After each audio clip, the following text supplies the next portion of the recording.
Like, what are some of the top habits that you find on a daily basis for people that really promote longevity? Are you sleeping? And are you sleeping well? Are you able to fall asleep easy, stay asleep? And do you get out of bed in the morning feeling reasonably well rested? Dysregulated sleep leads to dysregulated hormones. It leads to excess cortisol.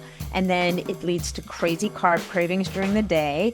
One night of bad sleep literally can have almost as bad an effect on your blood sugar levels the next day as being pre-diabetic. Her name is Thais Gibson. Thais Gibson. Thais Gibson. Thais Gibson. Thais Gibson. Thais Gibson. I hope I pronounce her name properly. Thais Gibson. I am so excited for you to be here with me today. Thank you for joining us. Nathalie, thank you so much for being here today. I'm really excited to dive into this episode, and I think our listeners are going to be really excited to hear from you. And so I'd love to hear just a little bit of your backstory before we dive into the idea of longevity and how we can really promote longevity in our own lives. But what got you so interested in this in the first place? Thank you so much, Stacey. Thank you for having me on. I mean, we did a podcast together on my podcast, which I love that episode. I love the perspective you bring. So I'm really honored to be here. But, I think that for me, and longevity is a really interesting concept. I think in general, as a society, we've solved longevity to a large degree. Like, people are living longer. The challenge is people aren't necessarily living well when they live longer. Right. So there's no doubt that human lifespan has increased, not, in the grand scheme of the world, not that long ago, people weren't living much past their 40s or their 50s. And by the time they were 60, they were really old. And of course, I mean, from my perspective, I'm like, well, I'm 60, so I'm not old. I've been moving that bar all along. But in truth, I think that we people live longer. They live I think the average lifespan in Canada is around 80. I think it's around 83 or 80. Like, it's pretty high. We're in the top 20 worldwide, but we're not always living well. We're not maintaining that health and vitality that enables us to really enjoy our lives, those final years of our lives. And, kind of, who wants that kind of thing. Yeah.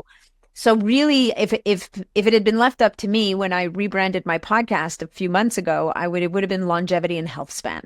But, at the time, I was coming off a podcast with a name that was way too long. So I had kind of like long name PTSD. So I just renamed it longevity. But I would say that's the nuance in the longevity space now is, and as a humanity, kind of, we keep raising the bar and we're like, okay, I want to live a long time and I want to look good. And also I want to be able to travel. And also I want to be able to play with my kids or my grandkids or whatever the case may be. And I want to be able to enjoy my life. And I don't want to feel like an old person. And so, to do that is starting to understand, what does it really take?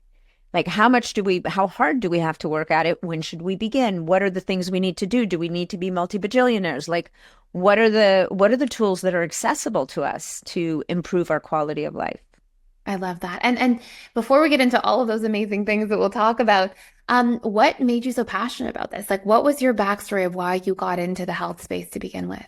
Oh, good. Sorry, I forgot the first part of the question. So I started off, like, I was one of those kids that would read National Geographic from cover to cover. I was a total nerd growing up. I love that. I love hearing that. And, I had like bookcases filled with National Geographics. I was the fire trap. And, you'd have to pry them out of my hands. I schlepped them around from house to house for years until I finally gave them up. And then I ended up studying physiology in university. And then I became a fitness instructor, and I kind of got sidetracked on my career. I kind of ended up in advertising sales, of all things, but I was always a fitness instructor. And so I always had this interest in health and wellness. And about, I want to say 12 years ago or so, I went back to school and became a holistic nutritionist. And I've always had this belief that the body has the capacity to heal itself. And that was always been one of my drivers. And the other one would be, looking around me at my family and seeing people slowly starting to develop chronic diseases and starting to understand the relationship between the controllable factors and these chronic diseases. And, as you get older yourself, you really start to think about like, how do I envision myself living out my decades? And, that kind of tends to light a fire in your belly if you're so inclined.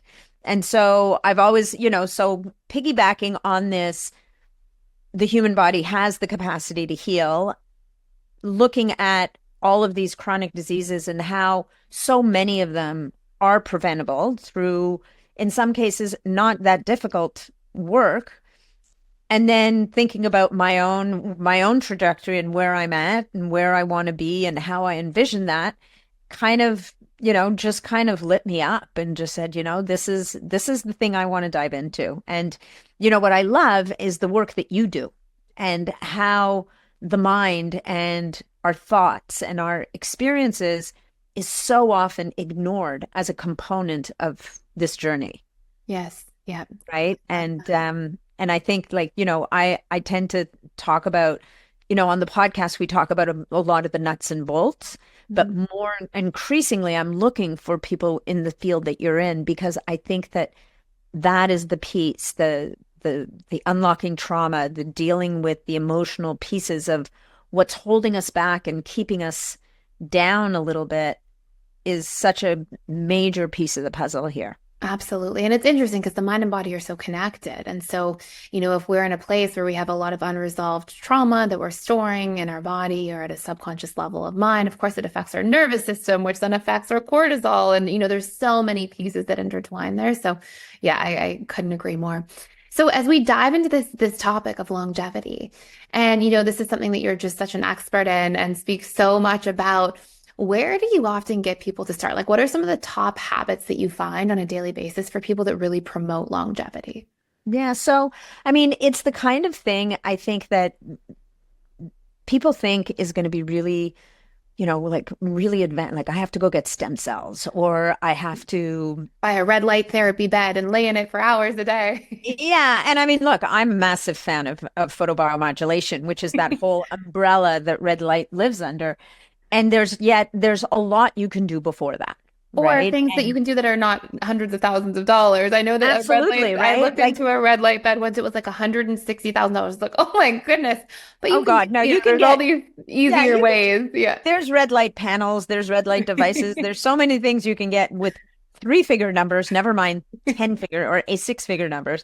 So I think for me, you have to address the foundations first. And the foundations are you sleeping? And are you sleeping well? And do you have a good sleep hygiene practice in that? Are you able to fall asleep easy, stay asleep? And do you get out of bed in the morning feeling reasonably well rested? And are you able to repeat that night after night? And if you're not, and we know that dysregulated sleep leads to dysregulated hormones. It leads to excess cortisol, and then it leads to crazy carb cravings during the day. One night of bad sleep literally can have almost as bad an effect on your blood sugar levels the next day as being pre-diabetic. So, No way. oh yeah, no, your capacity. So what's weird is your capacity to process carbs goes south. And you have excess carb cravings on top of that because your brain is exhausted. Your brain is consuming, what is it, 20 to 25% of the energy that you take in every single day. Like it's your energy pig on board. And it's like, I need to stay awake. And it's not sitting there thinking, okay, Nat, we need to get into ketosis here so that you can make ketones so that I can keep firing. It's like, those gummy bears over there, that's a really speedy source of energy. I mean, it's the equivalent of throwing kindling on the fire. So that means you have to keep throwing kindling constantly to keep the fire going, but you get that kind of satisfying whoosh every time you do, right? So like poor sleep also creates a poor immune system. And so we know like it's having a healthy immune system is not just about not getting a cold. Having a healthy immune system is about keeping inflammation under control. And we've all probably read or heard or seen the term inflammaging, which is now one of the 12 hallmarks of aging that have been defined. And so inflammaging is like this low-lying chronic inflammation in the body that damages your systems, that makes it hard for anything to function, your immune system now no longer can do what it needs to do for you. So you become susceptible to all kinds of other issues. Yeah. So sleep becomes like this big, big pillar that we need to get figured out in order to age well and live well today. Like we're not even talking about imagine your life in 30 years. We're talking about we want to live well today. Absolutely. And I want to explore the other pillars. I would love to hear that. And I Yeah. just hear how important sleep is. And even like, I'd love to hear some strategies for sleep hygiene. But I just want to touch on what you said. So, inflammaging. So, for anybody who's less familiar with that concept, and you said that low grade chronic inflammation, what would be some signs that somebody's even experiencing that? Well, so here's what's really interesting. That chronic inflammation has now been linked to things like type 2 diabetes. Yeah. It's been linked to, I mean, it could be something like joint pain. It could be things like arthritis. It's the kind of thing that can set the stage along with other factors for neurodegenerative diseases, that it can set the stage for metabolic imbalances. What does that mean? That means that every year you weigh a little bit more than the year before.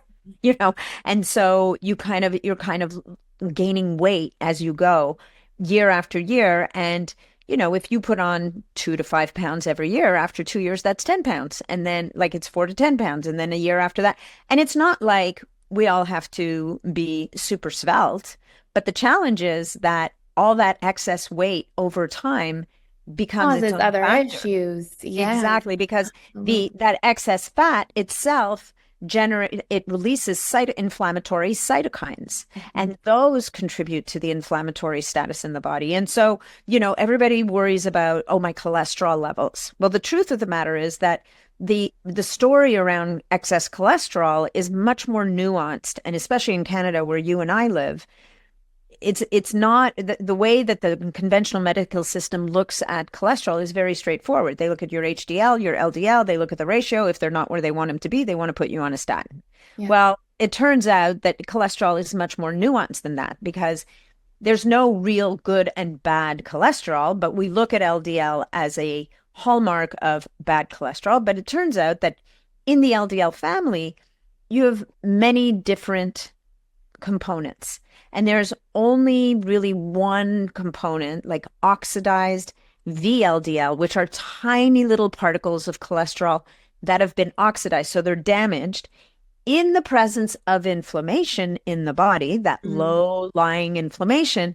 That's where we start to get into trouble with blood vessels becoming damaged and the body, in trying to repair that damage, producing plaque. Yeah. And everybody's kind of heard that narrative, right? Just out of curiosity to your point. So like in theory, let's say somebody had high cholesterol, but then they had almost no inflammation, no inflammatory issues, then you wouldn't see damage coming in the same. Well, so first, number one, I'm not a doctor.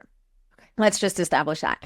Number two, I would say that, here's the challenge in our world right now. We're trying to be reductionist. We're actually trying to oversimplify concepts. And the cholesterol story is much more complex than just a bunch of numbers, right? So I've seen people who have cholesterol numbers that make their conventional doctors kind of pull their hair out, but would go to a functional doctor who would say, actually, you know what, your inflammation's really low. We looked at your LDL report, and it turns out you've got these light, fluffy LDL particles. So we're not worried about those. And we're looking at your ApoB and your, and your LP little a. Like they're looking at many different components in the blood work that help them to get a much fuller picture to understand what does that cholesterol number really mean.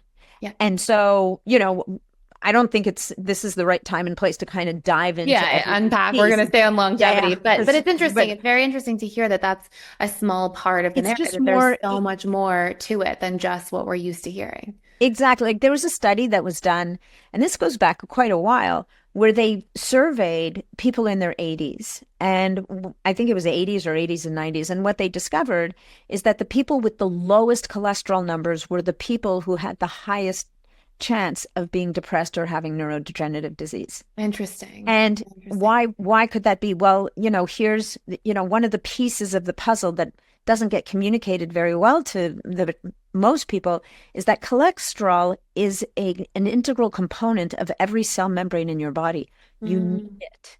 And your brain is made of fat and it needs that healthy cholesterol. So I'm not saying, throw caution to the wind and aim for the sky with your cholesterol numbers. Just eat better all day, every day. Yeah. But yeah. But what I'm saying is it's a much more nuanced story than what we're often than what is. As a matter of fact, cholesterol is a very powerful antioxidant in the body. Interesting. Yeah. So it's not so I think that, what worries a lot of people is this kind of very broad strokes, everybody needs to have low cholesterol story, which in the end may not serve us necessarily. So in some cases, of course, the cholesterol has to be managed, but I just think it has to be managed in a much bigger picture than just this one little piece of the puzzle.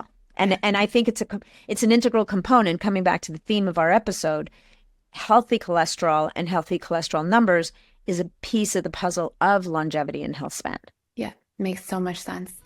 I just want to jump in here and let you know that we are doing a 14-day free trial to the All Access Membership Pass at PDS, which means you get access to literally everything inside of the school. And this includes the 4 live webinars I do with our students every single week. And on top of that, you get access to all of our different courses. We have over 55 different courses on relationships, communication, boundaries, emotional mastery, guilt and shame, learning your needs, so many different facets that are really important to master our lives and feel really good about our lives going forward. And last but not least, there's a daily community event. We have trained facilitators and coaches who are in there doing that work, showing up to support you on your journey every single day. Please join me on the other side. Come check it out. See if it's a fit for you. I'd love to see you there. Go ahead and sign up by clicking the link in the description box below. So you said that some of the original pillars, sleep was the biggest pillar first. So sleep is the first. Hygiene, and all these different things. And do you mind just giving an example or two? And we'll talk about the other pillars as well, but just an example or two of things people could start doing for sleep hygiene. Yes, so Even easy. that, I think people are like, oh, what do I do? Do I sleep for longer hours? Or is it what I'm doing before I go to sleep that really matters?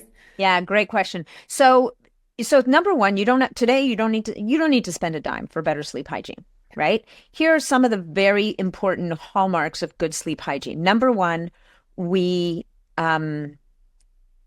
make sure that we finish our last meal about 3 hours before we go to bed. Love that. That's number one. Simple, Why? easy. Because we want to go to bed on an empty stomach. Because here's the thing, while you're sleeping, don't kid yourself. Your body's not doing nothing. What your body is doing, it's repairing, it's processing information from the day, it's cleaning out the trash, it's doing so much. And if it's busy digesting, it's taking time away from those things. it's taking time, it's taking energy and time away from that. So you could choose to wear one of these sleep Oura rings. like well, I have 2 different rings on today. I have an Oura ring and I have an ultra human ring because I'm testing them against each other. But cool. you could use one of these rings to track your sleep and to get an idea. And I would say, if you decide to do that, make sure that you keep the mindset that this is just information. It gives you feedback on what are the impacts of the things that you did before bed so that you can learn from it, right? So some people might be really, when you drink alcohol with your dinner, you may find that your sleep and your recovery scores go south. Yeah. They probably will. That is feedback, right? So eliminating alcohol eliminating alcohol in general is a good idea. But if you can't do that, fine. But that glass of wine before bed is not a good idea. Yeah. Even though you think it's helping you sleep, it's making a mess of your sleep architecture, just not to mention everything else. So stop having your final meal about 3 hours before bedtime is a really easy thing to do. The second thing is the type of light that you're exposed to. So humans are, and frankly, all animals are programmed that as the sun goes down, we're exposed to different bands of light, more and more in the red spectrum.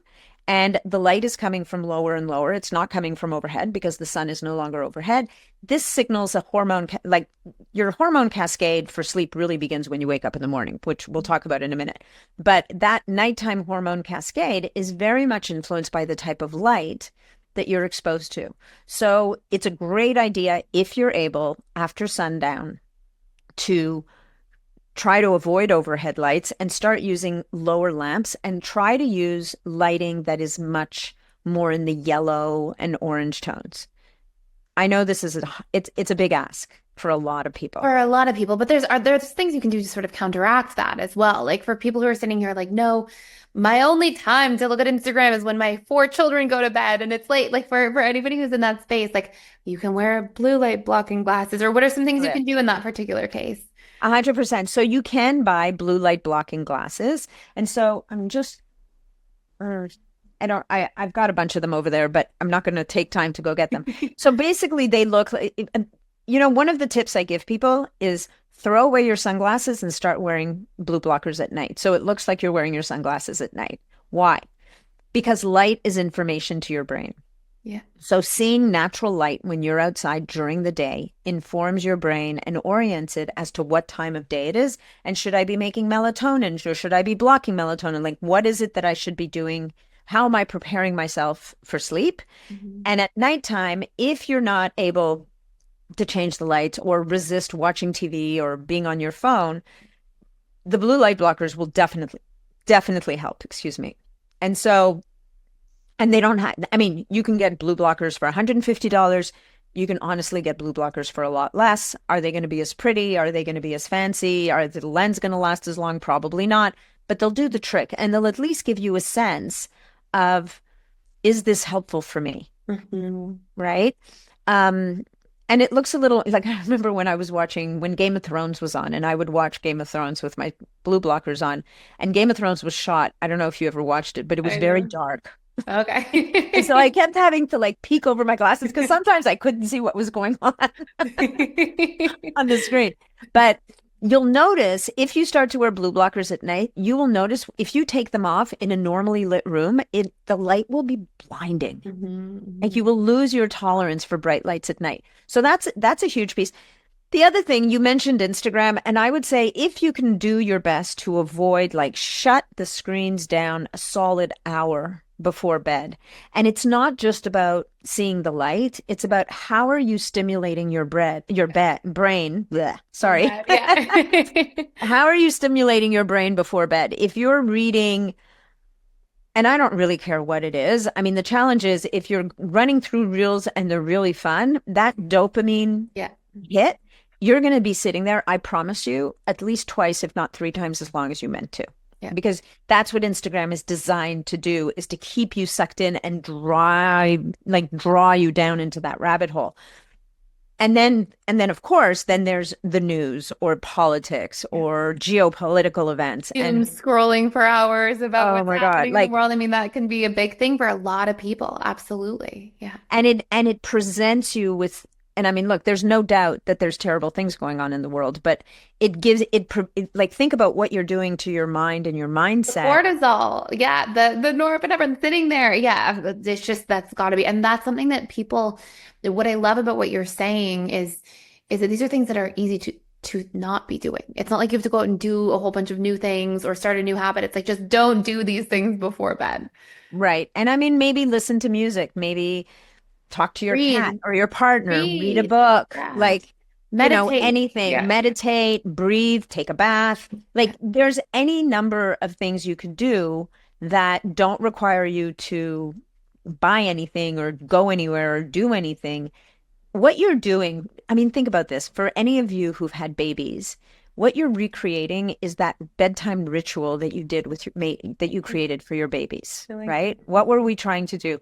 We weren't throwing them up in the air and having them do backflips before bed. That was a recipe for disaster, right? What we were trying to do is downregulate their nervous system, have a bath, put on their pajamas, and ease them into a state where they could easily drift off to sleep. And that is exactly what you want to do for yourself. And I want to go back to something you said earlier, which I think is really meaningful. And it was in passing, but it really stood out to me. And you talked about the aura ring. And again, that's not something somebody has to do. But what you said about the aura ring matters. And we can do this just from paying attention to ourselves inwardly, which is that health and wellness, and the same thing applies for mental health and wellness, it requires an individuated response. So like when you were talking about the aura ring and hey, it gives you information and it gives you feedback. So you're starting to see, okay, does that glass of wine before bed really affect me? Does eating a carb heavy meal 3 hours before sleep affect me? Or what about if I eat a lighter meal 3 hours before bed? Mm-hmm. Or what happens if I am, on Instagram or doom scrolling, right before bed? What happens if I'm not? And the ability to track yourself and your body and understand what's working for you and what's not working for you is just so important when it comes to actually building these healthy habits. And I think that's brilliant. And I think that you could do it with a notebook and a pen. Exactly. Yeah. Like I mean, look, the ring is fun and it's fancy and it's cool and it's got an app and it's really awesome and it'll give you lots of other information. But at a foundational level, if you have a notebook and a pen by your bed and you sit there and you write down you jot down a few notes, and then when you wake up in the morning, you might jot down, how does my energy feel? How did I sleep? Did I wake up? Did I have dreams? Like that kind of thing. And you do that day after day. And I finished eating, to your point, like I finished eating, I had a glass of wine, like whatever the criteria are that you're applying, maybe a hot bath works really well for you before bed. Maybe a hot bath doesn't work for you. Maybe a cold shower works for you before bed. Like it's very person specific. So all of these things can be helpful. And then the next thing I would say is a lot of people will say your sleep ritual begins when you wake up in the morning. And one of the best things you can do when you wake up in the morning is step outside and see natural light. Because that natural light hitting the cornea, hitting the brain, going through the optic nerve, getting into the brain, that light is what informs your brain. It's morning time. Let us begin the day and let us begin that hormone cascade that's going to lead us to the ability to fall asleep at night. Wow, I love that. That's super interesting. And after that major pillar of sleep, what are the other things? What are the other pillars that really help with longevity? Yeah. Nutrition is your next pillar, right? You can't get away with it. And do you have to get fancy? Not really. If you could move into a world where you're eating whole foods as much as possible, you're sticking to healthy fats, which means that automatically we're trying to avoid as much packaged food as possible because packaged foods are filled with preservatives. They are often filled with oils that have been overheated and overprocessed. And everybody has this thing about omega-6 is the devil and seed oils are the devil.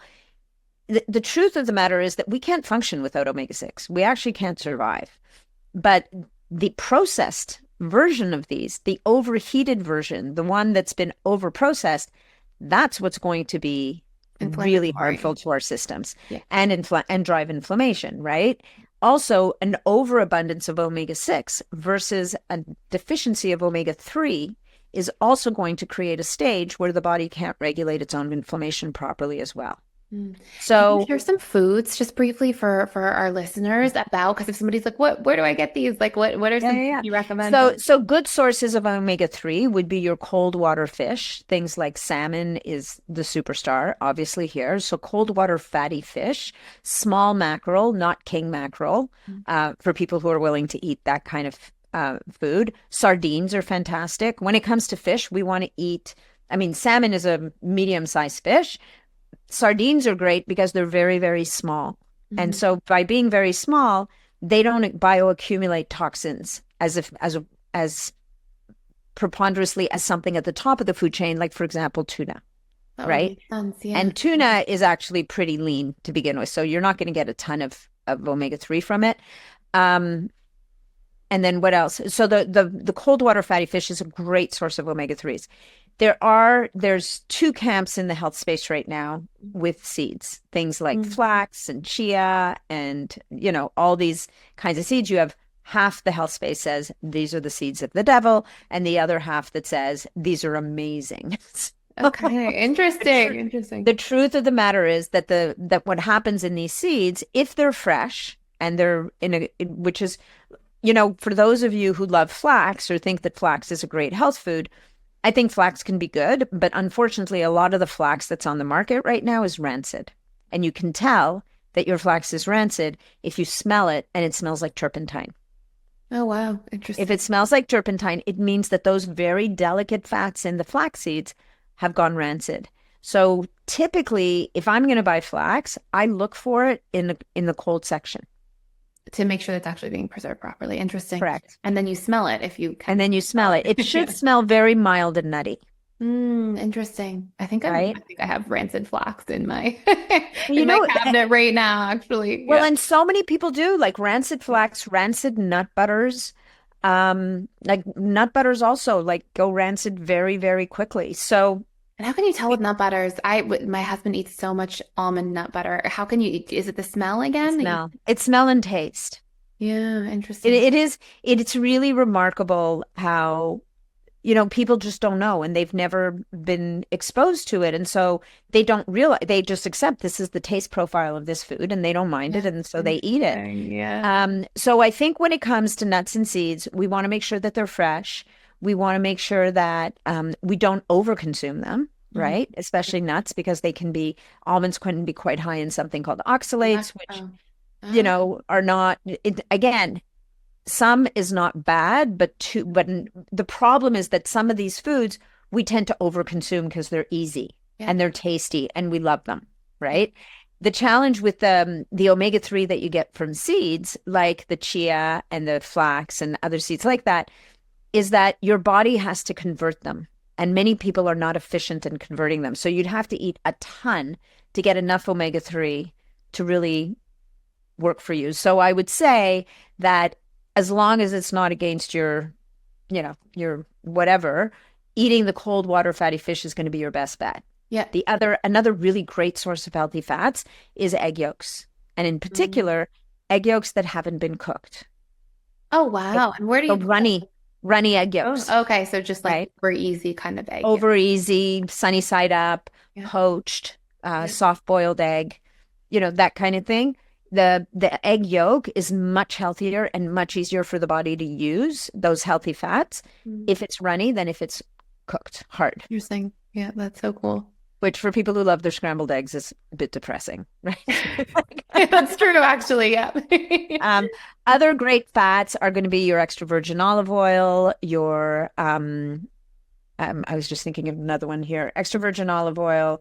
Butter's not bad. Yeah. I mean, some butter is good. There's some really beautiful components to butter. It's not great Grass-fed for butter. cooking. Yeah.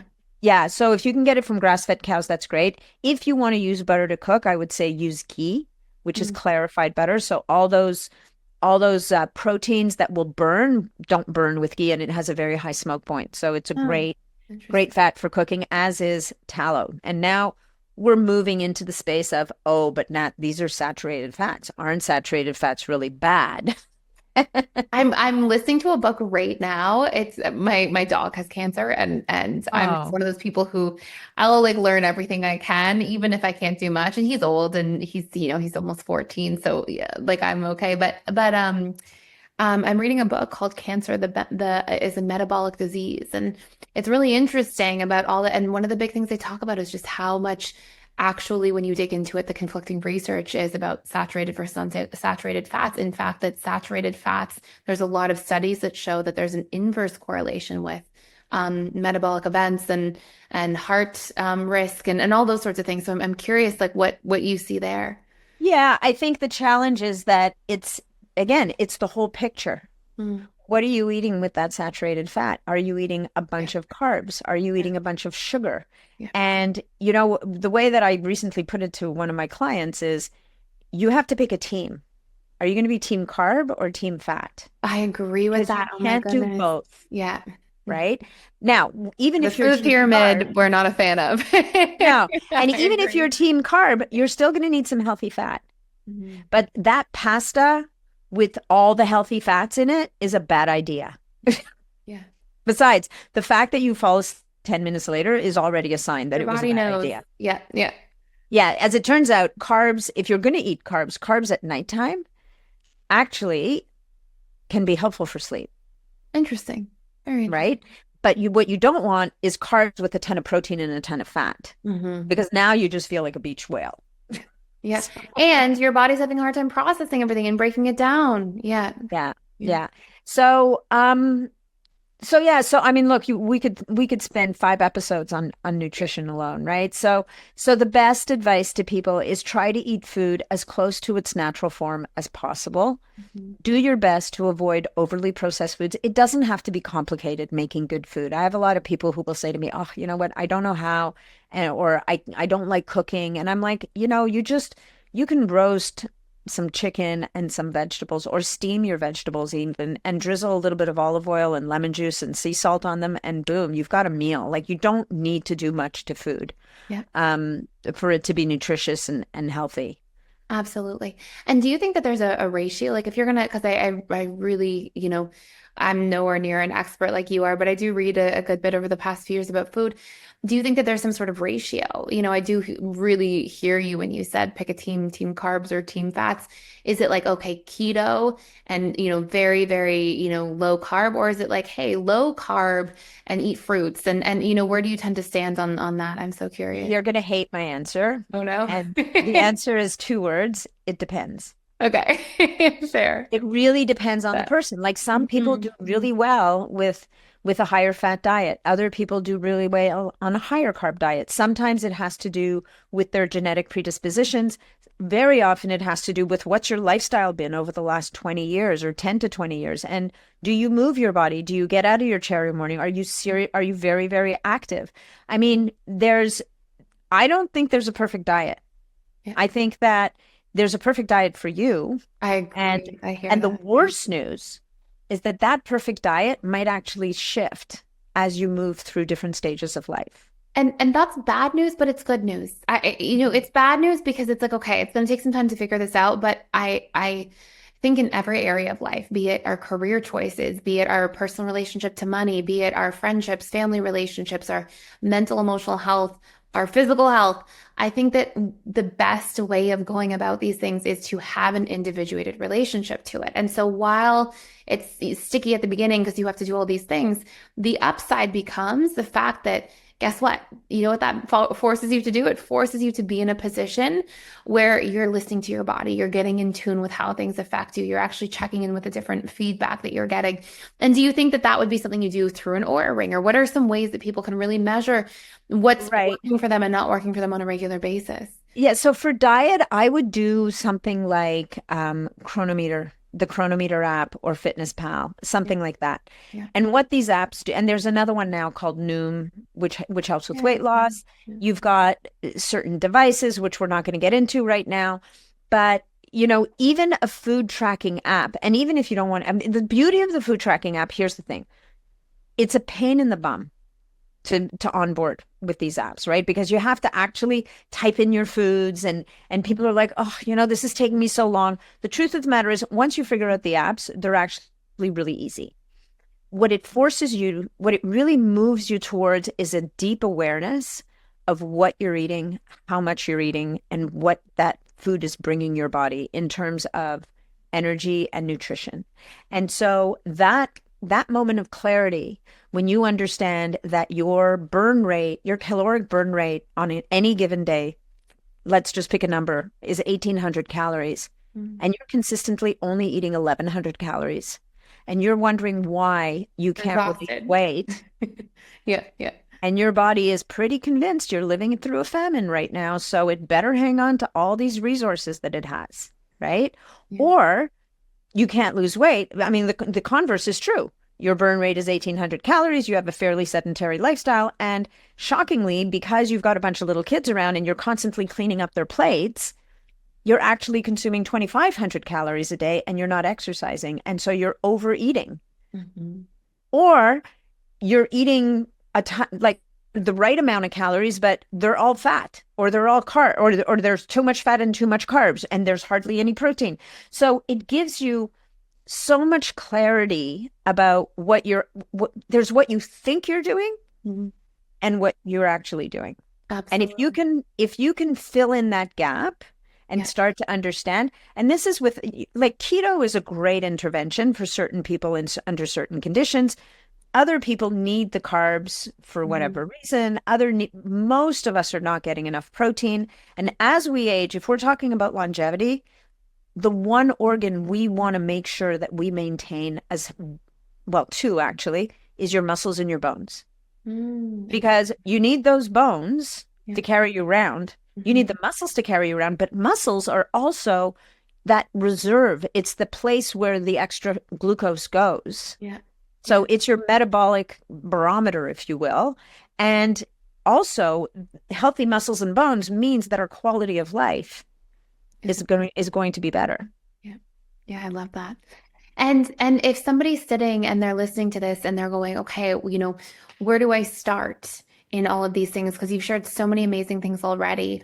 If you had to say like sort of a couple of steps, okay, somebody's working on longevity, they're thinking about the future, they want to make sure that they're taking care of themselves. What would be some places you would say, okay, start with this right now and then move in this direction? So I would say start with sleep, right? Start with do a sleep study on yourself. How do I feel when I wake up in the morning? Am I falling asleep relatively easily? Do I go to bed at a reasonable hour every night? Please remember that you're going to get more deep sleep in the hours before midnight than you will after midnight. So you can call yourself a night owl till the cows come home. There was a study that was done years and years ago where they took a bunch of self-declared night owls. They sent them out camping without any artificial light. And lo and behold, within just a couple of days, everybody was out cold by 9 o'clock. Oh, wow. Because there was none of that stimulation of that light. And as soon as the body is allowed to get back into sync with nature and that normal circadian rhythm, it knows what it needs to do. So sleep, right? So all the things we talked about, sleep, we talked about nutrition. You don't have to get fancy here. Just start by cleaning up your diet, prioritize protein for sure, and then eat like a lot of vegetables, like I do. Like my tendency is to move towards a Mediterranean kind of paleo type template. Not too much some carbs, like you don't have to completely shun them, but eat lots of vegetables that grow above the ground, get your healthy fats, extra virgin olive oil, some of the animal fats, because the animal fats is what your animal body needs to be healthy. And don't get too crazy, because if right now you're eating a lot of processed foods and because you've gotten overwhelmed and everything's coming out of a box or a bag, if you only just did that, if you only just improved your hydration, start drinking more water. If you're drinking alcohol, kill the alcohol. If you're drinking sodas, kill the sodas. Just doing those things, you will feel better. And you'll notice changes in your energy levels and your ability to show up in the world, right? And I think for so many people, once you start doing a couple things, it's so much easier. You have the momentum Gives to you do other energy. things. Like if you start doing your sleep, now you're not craving carbs so much. Like you said at the beginning of the episode, okay, now it's easier to cut some carbs a little bit and start getting rid of processed foods. Oh, now I've done that. I feel even better. And now I have the momentum and the motivation to keep going. So yeah, I absolutely love that. Yeah, I think we build success upon success. And I say, if you asked me for a third pillar, and maybe we can just mention the others. I would love to hear. Yeah, maybe we'll have you back for another episode. But yeah, I was curious the other pillar. So I would say the third pillar would be exercise and movement.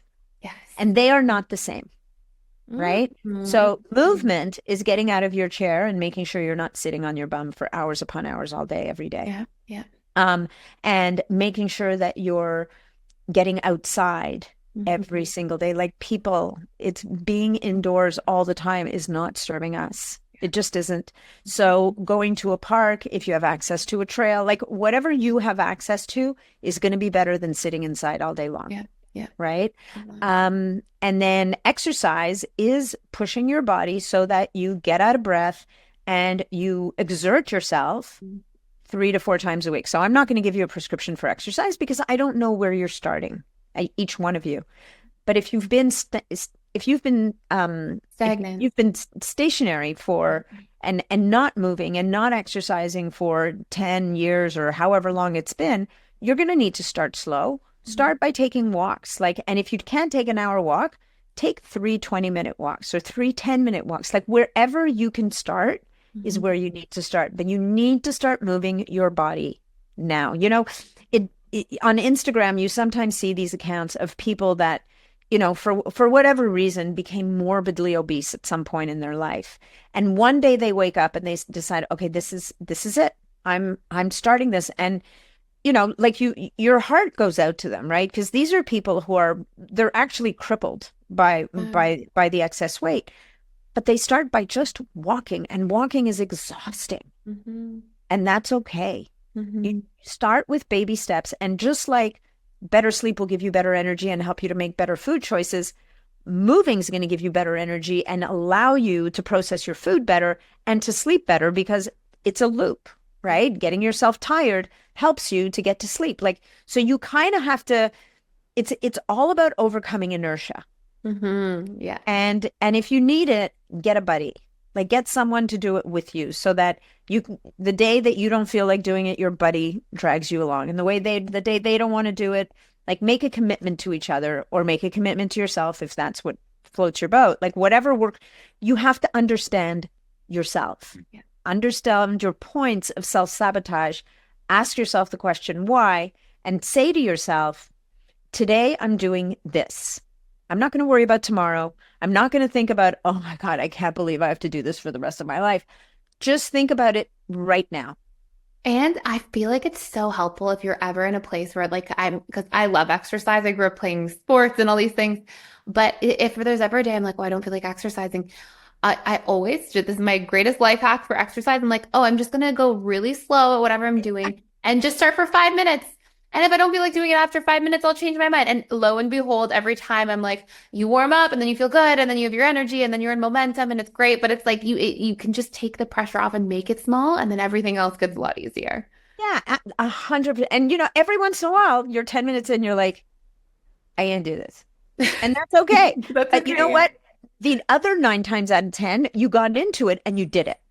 And So still it's a 10 minutes win. is better than no minutes. So even then, it's still a Exactly. win. Yeah. Exactly. And then, just to finish off, I would say learning to manage your stress levels. And this is now starting to move into your world a little bit, but learning to manage stress and your response to stressful situations is going to be as well a major pillar Yeah. of longevity, because if we can live in joy and in community and connected to other people that bring us joy, we will live longer. Yeah. And there's a Like, tremendous amount of research to actually back that. Like, it's wild, some of the stuff out there. I just want to highlight one thing really quick. There's a study done on loneliness by a woman named Julian Holt in 2010. And she studied, I think it was 280,000 participants, and people who reported experiencing chronic loneliness versus people who didn't. And she actually said the health effects of loneliness were as significant as smoking a pack of cigarettes a day. I believe that. And it's I like believe that. mind blowing. And it was a very comprehensive study, and it was really well done. And it also talks about how loneliness didn't even matter if you had a lot of people in your life. It was the quality of the relationships you had, not the quantity. And the quality was like based on vulnerability. And so absolutely, I love that. I think it's an amazing point, is just how much those two things go hand in hand. Yeah. And I think that, for people who, for whatever reason, don't have those human connections, if you live in a place where you can get a small dog or a cat, I mean, those relationships are incredibly nurturing. And Absolutely. the oxytocin you get from cuddling with a fur baby, if you will. There's a lot of different ways to find a solution to this problem or this issue, and be open to the possibility, or join a pottery class, or go to a community center, volunteer, be of service. Like, there's so many different ways. And I think it's important to always remember that none of this stuff has to cost money. I mean, yes, there's lots of fancy stuff out there. There's, I talk about all this biohacking stuff and the supplements and the tech and the treatments and all the things. And of course, there's value in those. But the truth of the matter is that if you haven't laid this foundation first, a lot of those things are not going to give you the bang for your buck. And if you use those things and you don't have these foundations, they probably won't work. Yeah. Yeah. Absolutely. I love that. So did we cover all the major pillars is there anything else you would add? I'm trying to remember if I forgot anything. I mean, we have nutrition, we have sleep, we have movement and exercise, we have stress management. I think that's it. I think those are the Beautiful. major. I think those are the majors. And if there's anything we missed at any point in time, you have an incredible podcast that talks about this all the time, nonstop. These are the topics that you just go into in so much detail, which I love. And there's all of this exciting stuff over there about the biohacking things that you can do if you're more skilled. But I think just having these foundational pieces are so important for people. And you laid out so incredibly well, easy, simple things that people can do starting now that can be free. They can start today. And I just think that these things, like we talked about, they build on themselves. They're absolutely life-changing. And you will thank yourself later. So I don't know if there's anything else you wanted to add before we wrap, but just thank you so much. This is fantastic. Oh, well, thank you so much. I love talking about this stuff. So, and I love this angle of like, what can we do now? Right? And one of the things I've done actually is, if anybody's interested, like, my team and I put together a 7-part email series when people sign up for my newsletter. And there's 7 different emails that talk exactly about this. I wanted that email series not to require anybody to run out and buy anything, but it was like, what are the things that we really need to build into our lifestyle for today and for future benefit? And one thing we all need to remember is that disease doesn't happen overnight. It builds over decades. So start, and it's never too soon to start, and it's never too late to start. I love that. Right? So I love that. And can you tell us anything else that you're up to that you've got going on next? I think you have a membership program as well for anybody who wants to sort of connect more with you further.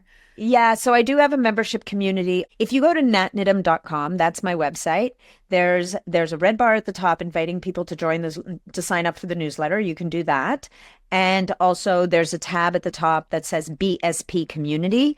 And if you click that, you'll find out about the membership community, and we'd love to meet you. And I do live Q&As in there 2 or 3 times a month at least. And I bring in other experts to do live Q&As as well every month. That's amazing. So Well, thank you so much for sharing everything that you did and for, really educating us on those important building blocks of longevity, short and long term. And I'm always love chatting with you. I feel like you're just you have so much wisdom and knowledge, and really appreciate you being here. Thank you so much. It's always a pleasure. So eventually one day we're not that far from each other. I know, we'll meet in person. Connect. Thank you so much. Thank you. If you enjoyed this episode, please take a moment to subscribe, rate, and review us on your favorite podcast platform. Share it with friends and family who are on their journey of personal development and growth, and thank you for listening. Next week, we'll be back with more insights to guide you on your journey. And until then, keep practicing our tools and strategies to change your subconscious mind and apply some of the powerful learnings from this podcast so that you experience real life transformation.